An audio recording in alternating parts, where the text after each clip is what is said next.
Hello, welcome back to the Ice Bath. I am Matt, I'm Griff. and Halloween's coming up. So, if you're watching the YouTube version of this, you're gonna see that we're wearing our costumes today. Bobby Boucher. Spooky week 8 coming up. But first, let's recap a solid week 7. Yeah, I mean, we have a lot of headlines to go over because a lot happened since the last time we recorded. Quite a last lot. Tuesday, so we've got a lot to jump into. Let's start it off with Christian McCaffrey. This is our first episode since the trade, which was a huge trade. Massive. C-Mac is finally free. He's out of that offense from Carolina. The 49ers gave up a second, third, fourth, and a fifth to acquire CMC. Going forward, he's locked in as a top fantasy back if he's healthy. I think the top fantasy back. I could agree with that. I feel like the game script is going to fit him a lot in San Fran. They're going to be ahead or close in a lot of games to where he's going to be utilized a ton. Yeah, I mean, talk about a massive upgrade for McCaffrey going from one of the worst offenses in the league in Carolina to a top-tier rushing team in the 49ers. Yeah, I think it's a great fit for McCaffrey, and I think this was a great trade overall for San Fran. And like you said, moving forward, Christian McCaffrey's going to be the guy. Yeah, I mean, in Kyle Shanahan, he's a genius when it comes to run blocking schemes.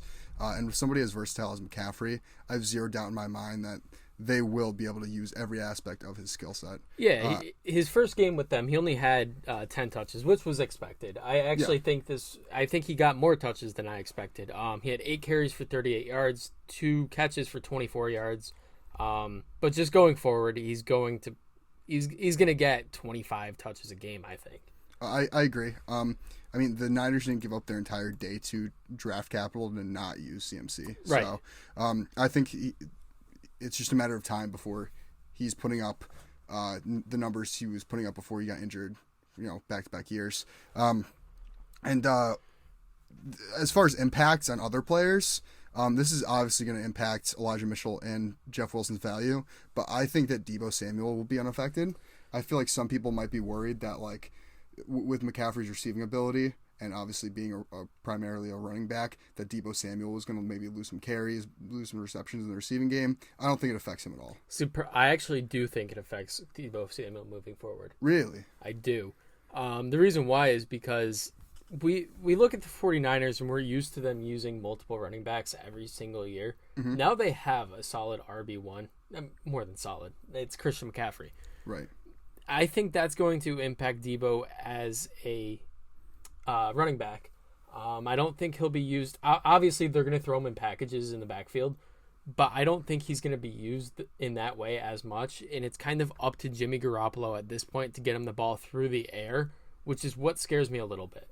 I think that he's going to be lining up in the backfield probably even more now that they have McCaffrey, because you can line McCaffrey up out wide. You can throw McCaffrey in the slot, and then you could have these fancy end-around plays with Deebo Samuel. You have Christian McCaffrey. You have 2 guys that can play both receiver and running back. Why not use them in that way? I mean, Kyle Shanahan, if anybody's going to do it, it's him, I get it, but you also don't need to risk your top receiver getting hurt on those now that you have an RB1. But you also don't need to risk your RB1 getting hurt.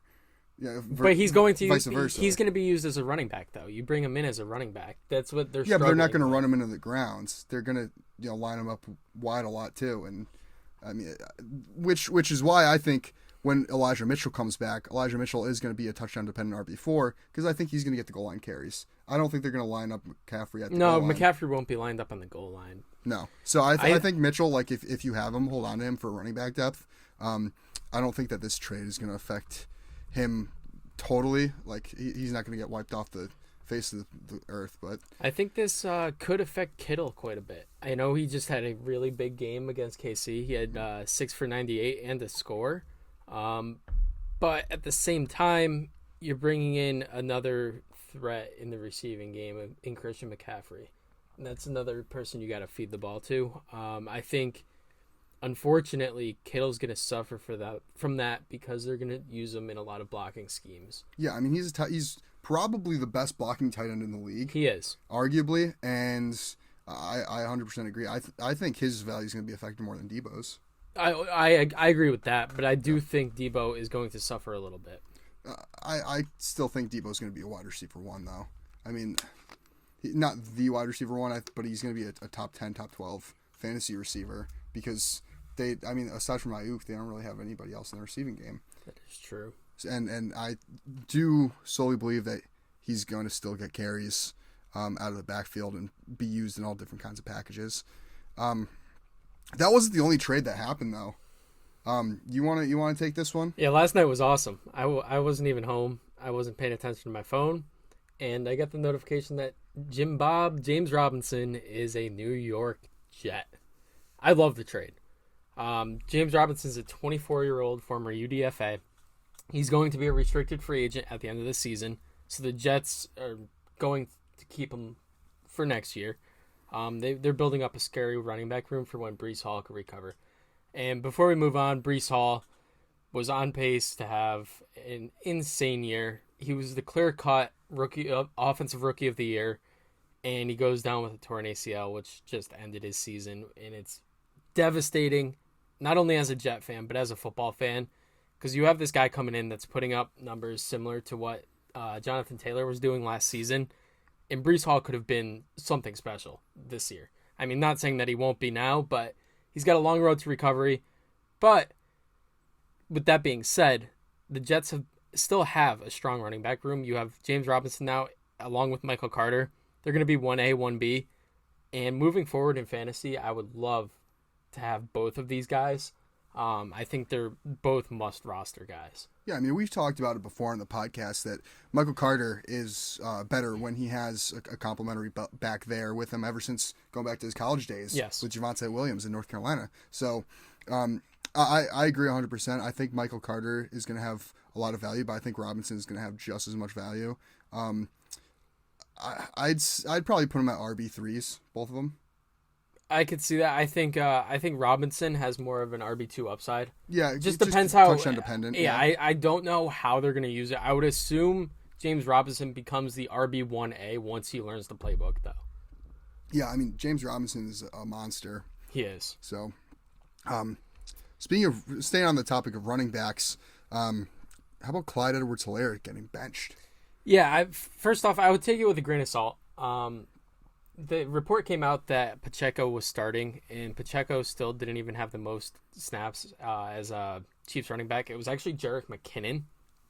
But CEH obviously fell into the end zone. He had the touchdown, which helped his fantasy day. But going forward, the only offensive player I think I would want in fantasy outside of Kelsey and Mahomes, obviously, is Juju Smith-Schuster. Yeah, I mean, Juju is somebody that I drafted because I thought he was going to have a huge year. And he started off really slow, but he's starting to produce. I mean, he's getting targeted. He's back-to-back games with 100 and a touchdown. Yeah, he's had 20-plus fantasy points in PPR leagues back-to-back weeks. That's a solid. I mean, that's a wide receiver 1 production, but I'd say he's probably a low-end wide receiver 2 as of right now until he stays up with the consistency. I completely agree. I think he's a low-end wide receiver 2, high-end flex. Yeah. Looking at the other receivers on that team, Mecole Hardman had 3 touchdowns on 6 touches. That is not sustainable. Mm-hmm. So I would not look too far into that game. If you have them and you're getting some offers for Mecole Hardman, I'd sell high if you could, which I highly doubt you could. I wouldn't be rushing to pick up Mecole Hardman. And if anything, if somebody dropped Juju early on in the season, I know the Chiefs are on a bye this week, but if you think your team's all right for this week, picking up somebody to stash for other bye weeks, Juju is a great option out there. 100%. And sticking on to the theme of receivers, how do you feel about Michael Pittman's value? Personally, I think he's going down. I agree. So unless you've been hiding under the rock or a rock the last 24 hours, you should know that Colts head coach Frank Reich has announced that Matt Ryan is being benched for second-year quarterback Sam Ehlinger. Ehlinger is a very mobile quarterback. He relies heavily on his athleticism to make plays. But I believe that this change at quarterback is going to affect the value of Michael Pittman Jr. Pittman was seeing a large target share with Ryan as a starter, but Ryan was also passing for 37-plus attempts a game. He was. That kind of volume is not going to happen with Sam Ehlinger. No, it's really not. And I think this affects the value of not only Pittman, but also Alec Pierce, who we've talked about the last couple of weeks. Yep. I would wait and see a little bit, but I'm leaning towards dropping Alec Pierce. If you have a guy like, say, Michael Carter or Juju Smith-Schuster out there, I'd prioritize them over Alec Pierce. But yeah, moving forward, I don't, Michael Pittman's a great wide receiver, and I don't want to take anything away from him, but I just don't think Sam Ehlinger is going to be very good. Michael Pittman Jr. had fringe wide receiver 1 upside with Matt Ryan at quarterback. Now Michael Pittman is a pretty mid wide receiver 2 in my opinion, especially since Indy's going to convert to a run-heavy offense going forward. I mean, you got Sam Ehlinger, who's an absolute athlete. You got Naheem Hines. You have Jonathan Taylor. You have a pretty solid offensive line, especially in the run game. And as you said, Ehlinger is not anybody that really impresses me. No. I mean, he went late in the draft last year. Quarterbacks go late for a reason, This is a guy that came in and they expected him to be like a Taysom Hill type player, and now you're gonna hand over the reins to him. I'm not totally convinced. I agree. The only one I really trust them. Well, so if you have Pittman, you're starting him. The only other guy I trust in that offense is Jonathan Taylor, honestly, which I think his workload is going to be insane now. Yeah, he's going to get 25 plus carries a game. He has to.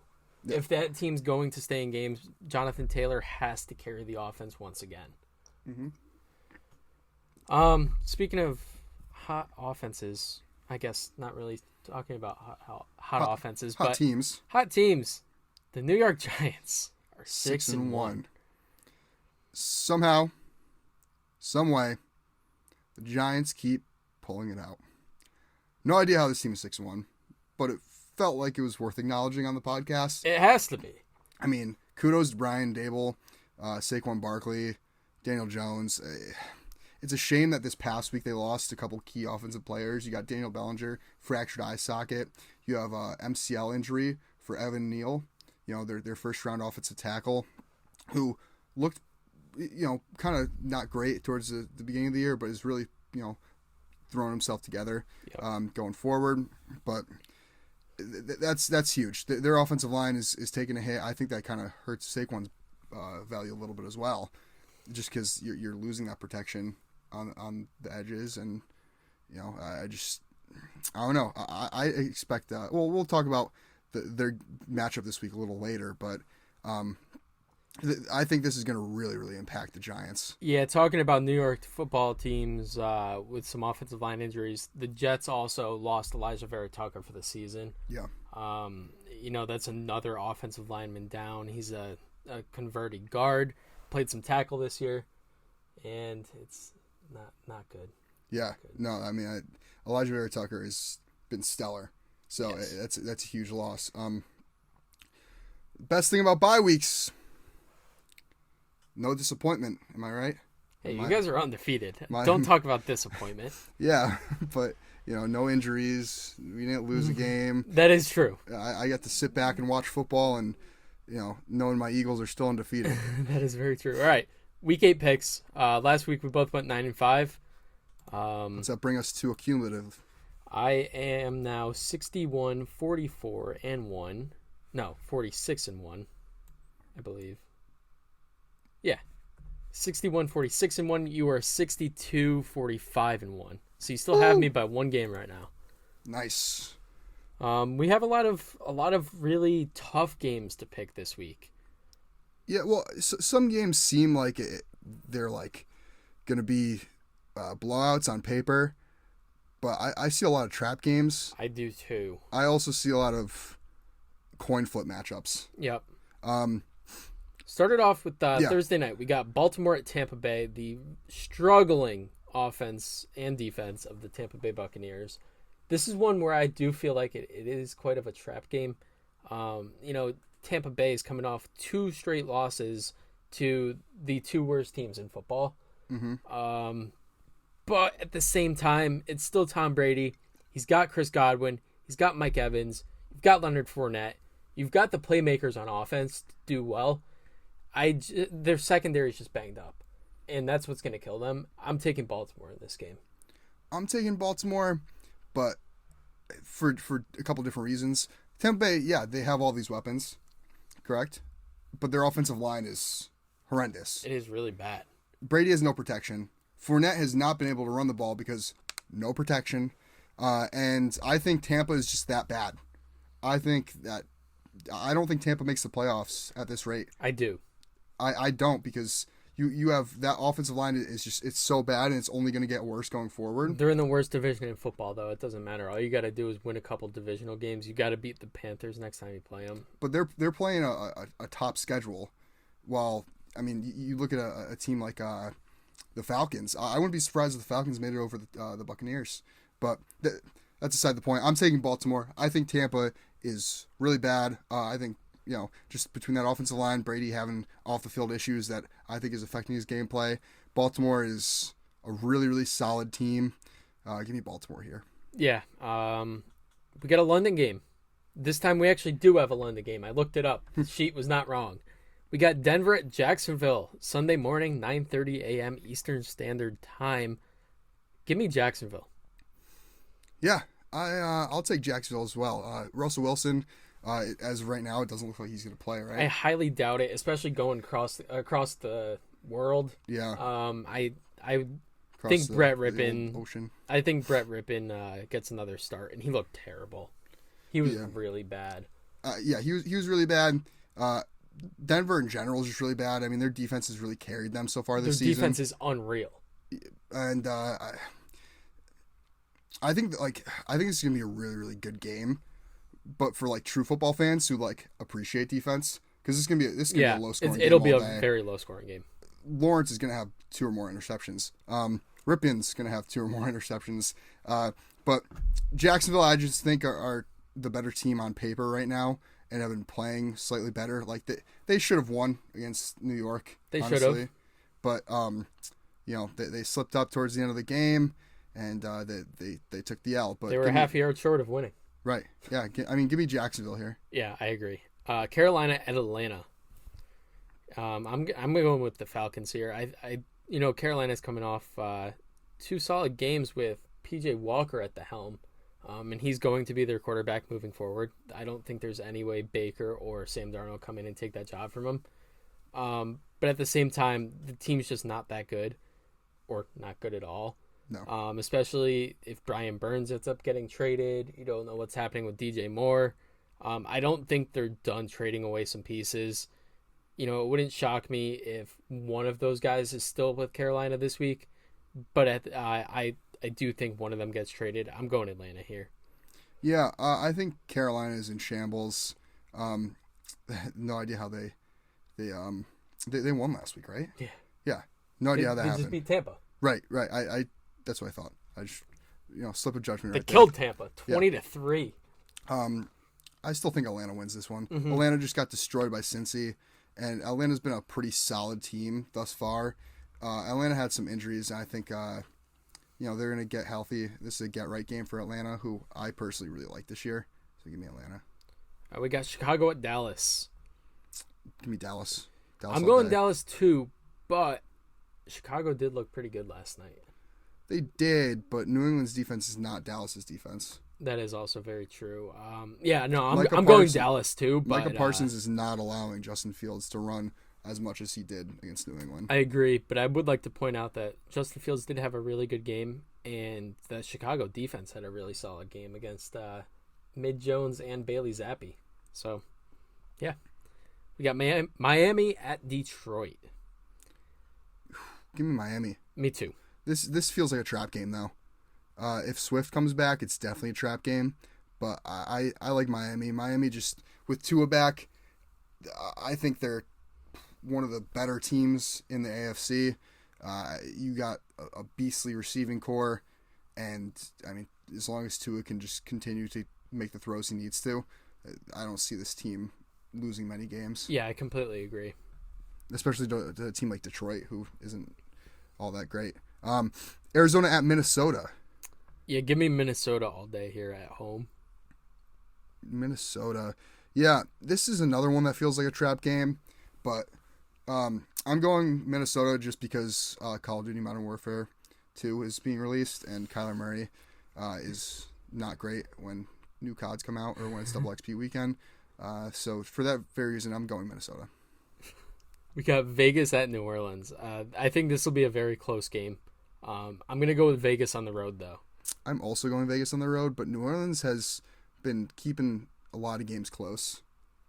Yes. I mean, you go back to that London game against Minnesota, like they lost by a field goal. Like I think a lot of it has to do with the fact they're utilizing Alvin Kamara like he should be used. Mm-hmm. And you have to get the ball in your best player's hands if you want to stay in games, especially these games that on paper are close. Alvin Kamara is a huge piece of this offense, and if you're not getting him 20 touches a game, I don't think you really have a chance. Yeah, their biggest weakness right now is quarterback. I mean, yes, Andy Dalton statistically has been better than Jameis Winston, but Andy Dalton has also really thrown games away, literally. I mean, you go back to the Arizona game last week.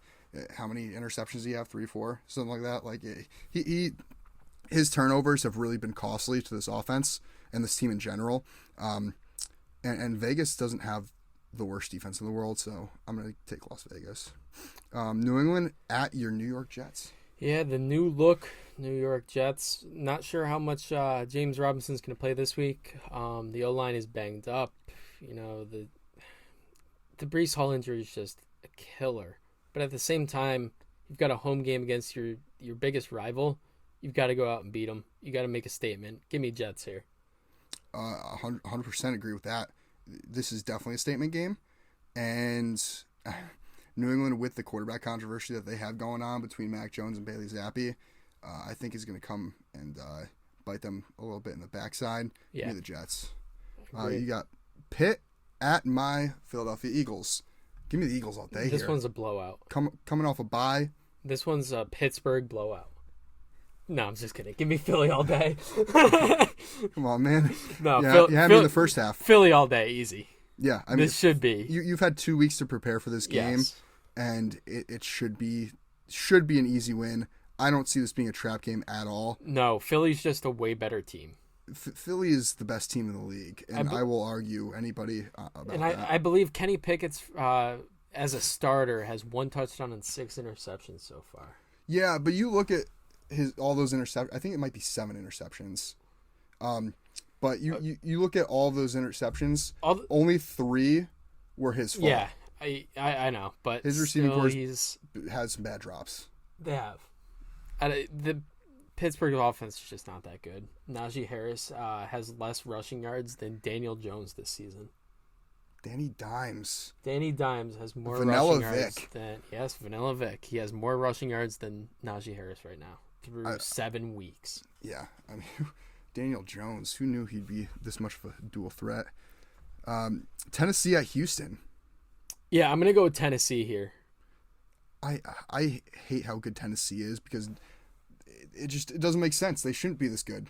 I feel like on paper, like they lost so many key players to injuries at the beginning of the season, and the fact that and you don't even have like a top receiver right now.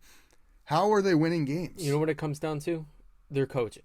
Mike Vrabel is an excellent head coach. There's a reason he was coach of the year last year. Yes. I mean, I'll give you that. I got to go Tennessee here. I've bet against Tennessee too much this season. It's time to start riding with them especially against Houston, who aside from Dameon Pierce has nobody. Washington at Indianapolis. This is a coin flip of a game for me. This one was an absolute coin flip for me. You've got Taylor Heineke versus Sam Ehlinger. Game of the week. Yes, I am.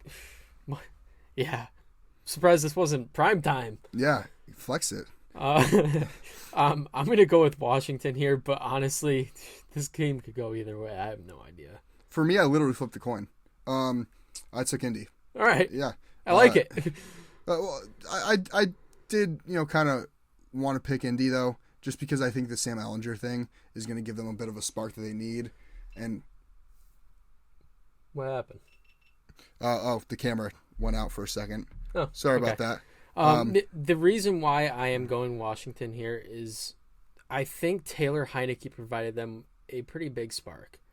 They came out and beat a struggling Green Bay Packers team.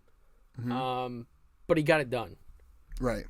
And he's been, he was effective enough, the running backs are going to, they'll perform. You got Brian Robinson and Antonio Gibson back there.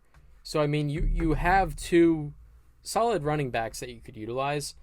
But the thing is, it's kind of the matchup of running backs, and Jonathan Taylor's just better. So, I don't know.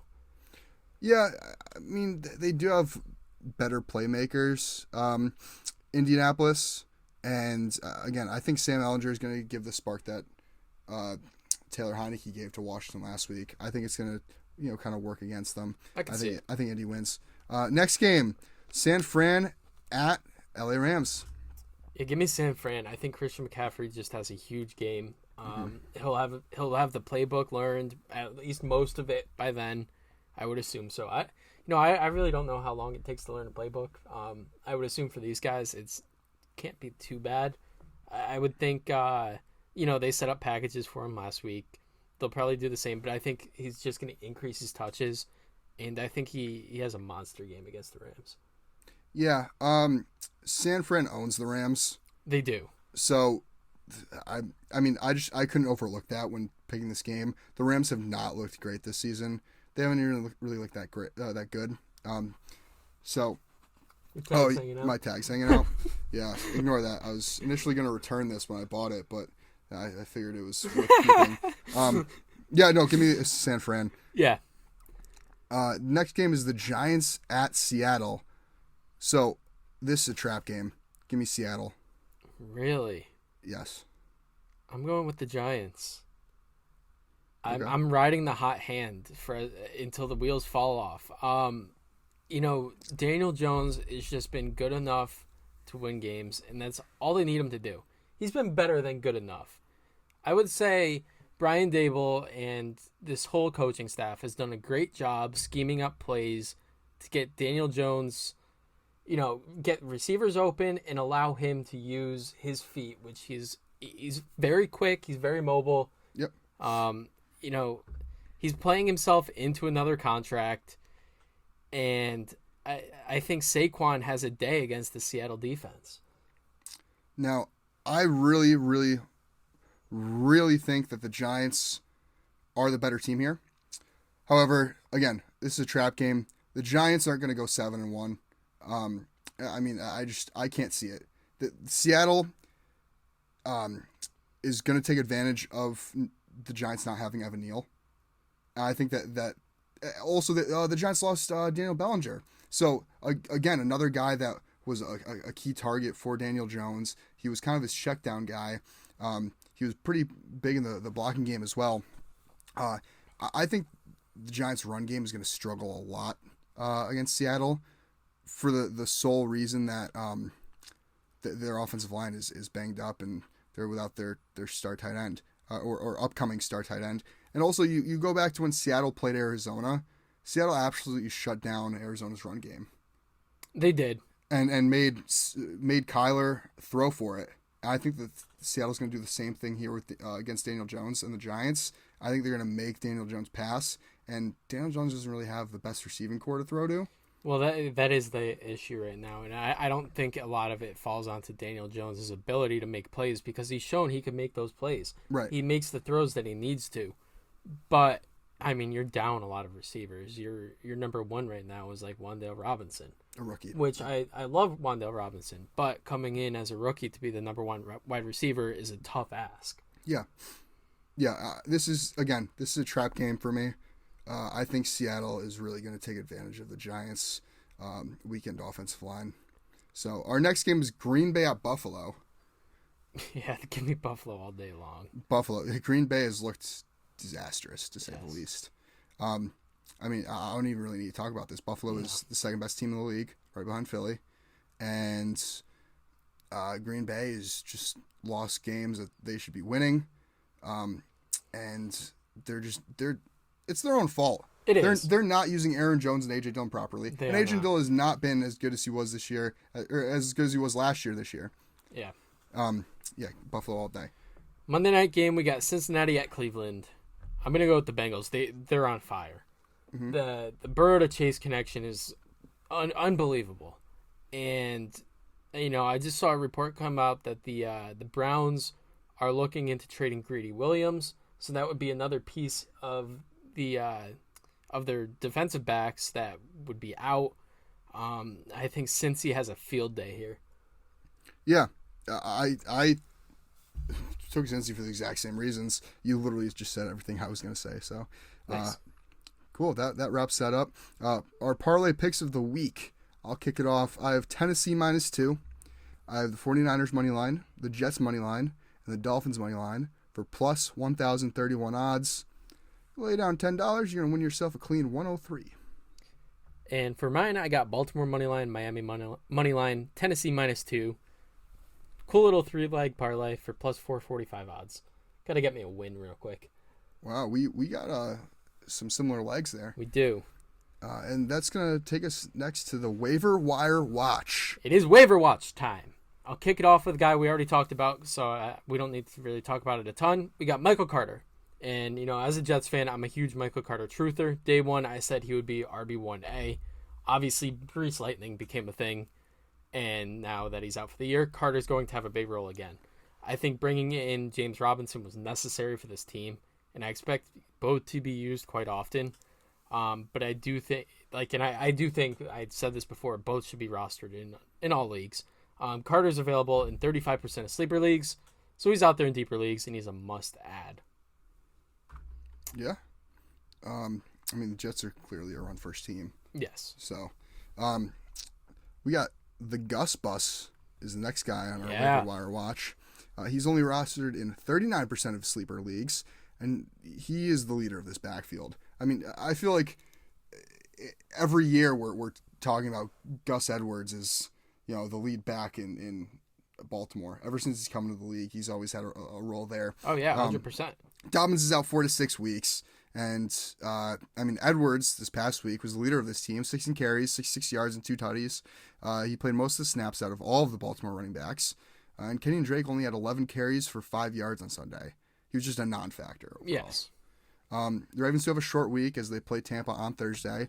I wouldn't be shocked if Justice Hill and Kenyon Drake got some more reps with Edwards coming off of a significant injury. However, Edwards is the guy you want moving forward. Yeah, 100%. Now we got a two-headed backfield, which is going to be a running back by committee. We got Chuba Hubbard and Deontay Foreman. Yep. With C-Mac being traded, that leaves a huge hole that needs to be filled. And, you come in with two guys that could do their best to try to fill at least 50% of that role. Whether it was Chuba Hubbard or Deontay Foreman, they were both pretty effective against Tampa Bay. Mm-hmm. They both produced over 15 PPR points. This type of production, these guys are probably both low-end RB3s and probably worth a flex spot. Right now, I would choose Foreman over Hubbard. I was listening to Matthew Berry earlier, or even when C-Mac first got traded, and he was big on Foreman as well. Foreman has that big playability, and he showed that against Tampa. Mm-hmm. About half of his yards on the ground came in one play with a big 60-yard touchdown run. But Carolina knows he has that big playability. Right. Moving forward, I would probably roster Foreman. I'd stay away from Hubbard right now, especially because he did get hurt at the end of that game. They're saying it's not a significant injury at all. Yeah, he's questionable for next week. But I do think Foreman's big playability just adds more value to him in fantasy. Yeah. That is shown by a lot of fantasy owners because Foreman's rostered in half of Yahoo leagues, and Chuba is rostered in less than 40% of Yahoo leagues. I believe it was 37% when I looked. So, Foreman's probably the guy you want going forward, but I think they're both going to have their value in fantasy. I agree. Our last waiver wire watch candidate is Evan Ingram. He's just a great example of sometimes a change of scenery is all player needs to break out. You look at Evan Ingram, and he was considered a bust with the New York Giants. It seemed like he dropped the ball more than he actually caught it. Yeah, that's messed up, man. But it is true. It's true, yeah. It is true. And ever since signing with Jacksonville this offseason, it seems like his receiving ability has improved tremendously, and it's translated into consistent fantasy production. Evan Ingram has 9 or more points the last 3 weeks in PPR leagues, which is solid production for a tight end. I mean, that's if you ask me, especially with this season, unless you have one of the top tier tight ends in Kelsey or Andrews, 10 points a week from your tight end is really solid. Yeah. Ingram has 23 targets total over the course of the past 3 games, and he's definitely worth picking up if you're in need of a tight end, whether it be a bye that yours is on, or you just didn't really draft well at the tight end position. And he is available roughly 41% of Yahoo leagues. So yeah, I think it's great if you have. He's a great tight end if you need somebody for a bye week. Yeah, you hit it all. Everything I was gonna say about him, you hit. So, all right, now it's time for a couple sleeper selections. Guys that I expect to have a solid week.